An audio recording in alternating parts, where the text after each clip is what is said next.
उसको गुर्तिंचुका गुर्तिंचुका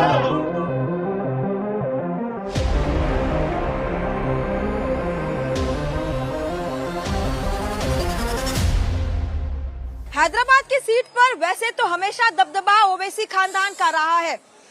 अगर यहाँ पर वोट शेयर की बात करें तो 60% मुसलमान, 35% हिंदू और बाकी 5% जो है वो अदर कास्ट के वोट शेयर है। ऐसे में भले ही असदुद्दीन ओवैसी यहाँ से जीत का दावा करें, लेकिन इस बार मुकाबला इसलिए भी काफी दिलचस्प हो जाता है क्योंकि मुकाबला चौतरफा जरूर है, जहाँ पर बीआरएस, कांग्रेस, बीजेपी और एआईएमआईएम मैदान में खड़े हैं, लेकिन सीधा मुकाबला बीजेपी की माधवी लता और एआईएमआईएम के असदुद्दीन ओवैसी के बीच में देखा जा रहा है। 1999 में एआईएमआईएम का जो वोट शेयर था वो करीब 41% था, जो कि चुनाव दर चुनाव बढ़ा है और अब करीब 59% तक पहुंच चुका है। ऐसे में भले ही माधवी लता उन्हें कड़ी टक्कर दे रही है, लेकिन अगर आंकड़ों पर नजर डालें तो मुसलमान वोटर क्योंकि यहाँ पर मेजॉरिटी के तौर पर है, ऐसे में इसका फायदा असदुद्दीन ओवैसी को होता जरूर दिखाई दे रहा है।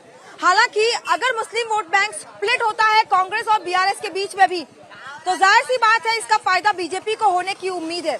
ऐसे में एक और बात यहाँ पर देखना ये भी दिलचस्प होगा कि ट्रिपल तलाक की पैरवी करने वाली माधवी लता के लिए मुस्लिम फीमेल वोटर्स जो है वो कितनी आगे आकर उनकी तरफ वोट करती है, ये भी देखना दिलचस्प होगा।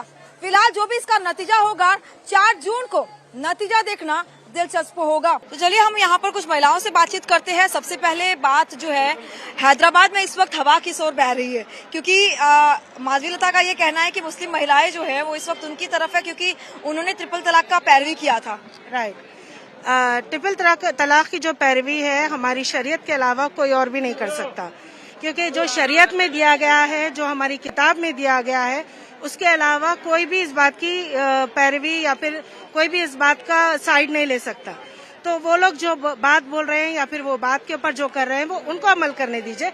हम तो हमारी शरीयत के हिसाब से ही फॉलो करेंगे। तो इस बार आप किसको मौका दे रही है हैदराबाद में? हैदराबाद में हमारे हिसाब से तो एमआईएम है, हमारी पार्टी एमआईएम है, तो हमारा सपोर्ट एमआईएम को ही जाएगा। मतलब आप उन्हें अपनी पार्टी मानते हैं? ऑफकोर्स हमारी पार्टी तो मजलिस ही है, मजलिस को ही हम अपनी पार्टी मानते हैं।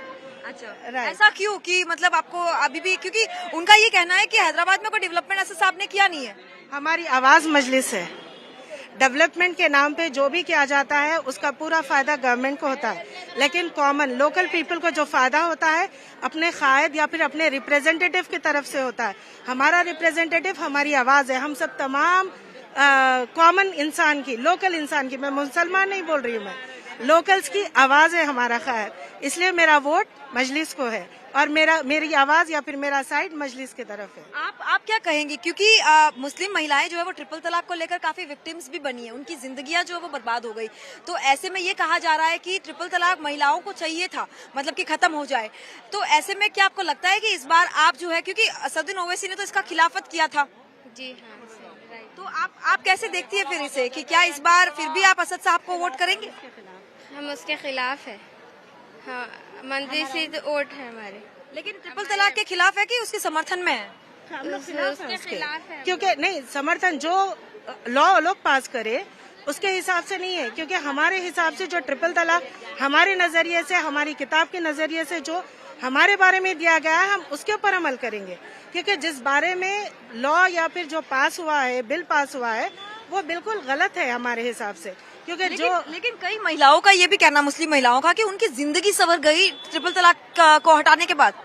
सोर्सेस क्या है उनके पास, इनकम सोर्स क्या है उनके पास, उसके बाद उनका क्या तरीका है जीने का। क्योंकि ट्रिपल तलाक जो है वो बिल्कुल अलग चीज है। वो लोग समझे ही नहीं है कि किताब के हिसाब से ट्रिपल तलाक है क्या, हमारी शरीयत के हिसाब से ट्रिपल तलाक है क्या। तो क्या इस बार मान लिया जाए कि मुस्लिम महिलाएं असद साहब के साथ है या माधवी लता के साथ है? असद साहब के साथ,